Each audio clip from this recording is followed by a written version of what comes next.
En Californie en 2017, Val adore jouer à un jeu de tir à la première personne appelé Field of Fire. Elle est très douée et son surnom, Speedrun, est célèbre dans les cercles de jeux vidéo. Son rêve est de remporter un tournoi et de devenir professionnel. Un matin, son père Carlos lui rappelle qu'il a utilisé une faveur pour lui obtenir un entretien d'embauche avec son frère, soulignant à quel point c'est important car elle n'a pas eu de travail depuis des mois. Il lui demande aussi d'aller chercher sa grand-mère chez le médecin quand elle aura fini, et Val accepte à contre-sueur. Val quitte la maison en tenue élégante pour son entretien, mais c'est un subterfuge. Son petit ami Evan l'attend dehors et Val se change en vêtements décontractés dès qu'elle monte dans sa voiture. Evan pense que Val ne devrait pas sauter un entretien pour participer à un tournoi de jeux vidéo, mais Val dit qu'elle va juste appeler malade. Le prix est 10 000 $, donc si elle gagne, elle peut enfin devenir professionnelle. Malheureusement, Evan a de mauvaises nouvelles, le meilleur joueur de la communauté participera aussi. Quand ils arrivent à l'arène, tout le monde est déjà fou de Roy, aussi connu sous le nom de Kilohertz. Il a été élu joueur de l'année par les gens et a figuré sur les couvertures de magazines. Même les commentateurs sont sûrs qu'il va gagner. Val est désespérée de le vaincre, mais Evan lui rappelle qu'elle n'est pas là pour gagner, mais pour se qualifier. Le jeu commence et Evan est le seul à encourager Val. Elle est la première joueuse à faire un kill et à marquer des points, mais Roy apparaît soudainement de l'autre côté de la carte et commence à lui voler ses kills. Parfois, il arrête de jouer juste pour saluer ses fans et même se couvre les yeux tout en jouant pour montrer ses compétences. Val ne renonce pas et continue de faire de son mieux jusqu'à ce qu'elle soit à égalité avec Roy. Avec seulement quelques secondes restantes à l'horloge, Val a un adversaire devant elle et a la chance de le tuer pour gagner, mais elle voit Roy à proximité et commence à le poursuivre pour un kill glorieux. À sa grande surprise, le personnage de Roy disparaît de l'écran et réapparaît derrière le sien pour la tuer, remportant ainsi le tournoi. En partant, Val continue de se plaindre de Roy, ne comprenant pas comment il peut exécuter des mouvements plus rapides que la réaction humaine. Evan essaie de remonter le moral en soulignant qu'elle est arrivée en finale, mais Val pense que c'est inutile si elle ne peut pas battre Roy. En parlant de Roy, il s'approche de Val et se moque d'elle pendant quelques minutes avant de partir prendre des selfies avec ses fans. Pendant qu'Evan va chercher la voiture, Val est abordée par Kojima, qui la félicite pour son jeu aujourd'hui mais fait remarquer qu'elle perdra demain. Il prétend être une fée marraine et lui donne sa carte, disant que si elle veut gagner, elle aura besoin de son aide. Kojima confirme également que Val avait raison à propos de Roy, personne ne peut être aussi bon humainement. Quand Val rentre chez elle, Carlos demande comment s'est passé l'entretien et elle prétend que tout s'est bien passé, mais il a parlé à son frère et c'est qu'elle ne s'est même pas présentée. Elle n'a pas non plus récupéré sa grand-mère, et Carlos a failli perdre son emploi parce qu'il a dû le faire lui-même. Il annonce que Val aura l'entretien demain, alors elle essaie de lui parler des finales, qui sont son rêve et pourraient aussi rapporter de l'argent. Cependant, Carlos dit que ce n'est pas une question d'argent, mais que Val lui a menti et ne pense qu'à elle-même. Cela fait craquer Val, qui dit qu'elle ne veut pas d'une vie ou d'un emploi pourri comme le sien et qu'elle comprend pourquoi sa mère est partie. Ensuite, Val ouvre une candidature à un emploi sur son ordinateur mais finit par basculer vers un streaming de jeux inquiète pour Roy, elle prend la carte de Kojima et décide de visiter l'adresse. Elle trouve un endroit appelé le Saucé d'Or, qui s'avère être un café de jeu. Kojima ne dit même pas bonjour, il lui fait juste s'asseoir et jouer.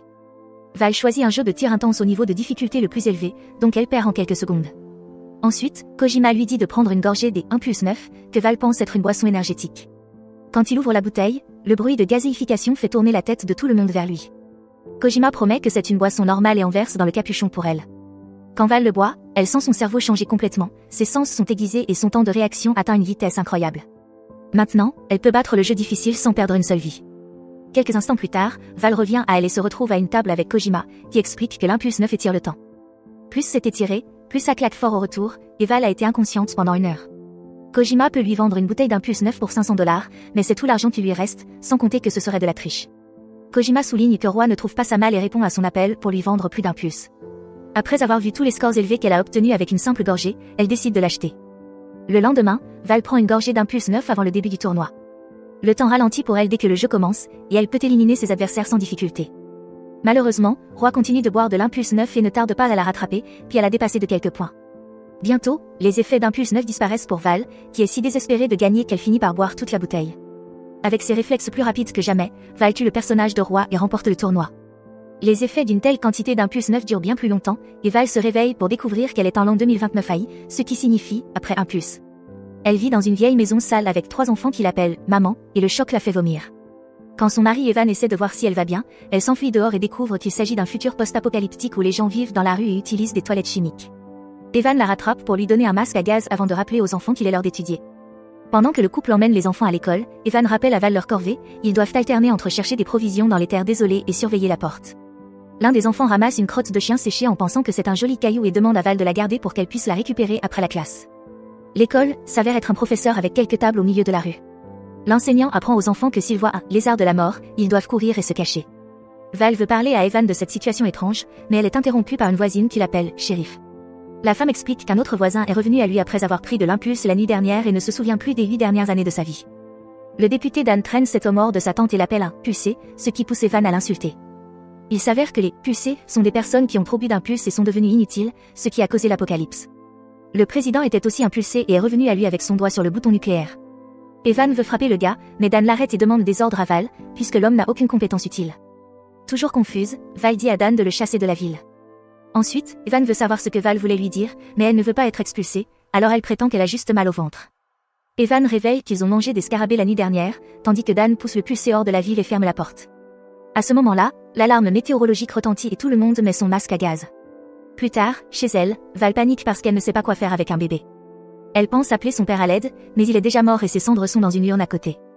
Val se rappelle qu'elle est une grande championne et tente de se ressaisir avant que Dan ne l'appelle pour lui rappeler qu'il est l'heure de s'occuper des latrines. Apparemment, dans ce futur, Val est à la fois shérif, commissaire à l'assainissement, chasseuse de provisions et mère en même temps.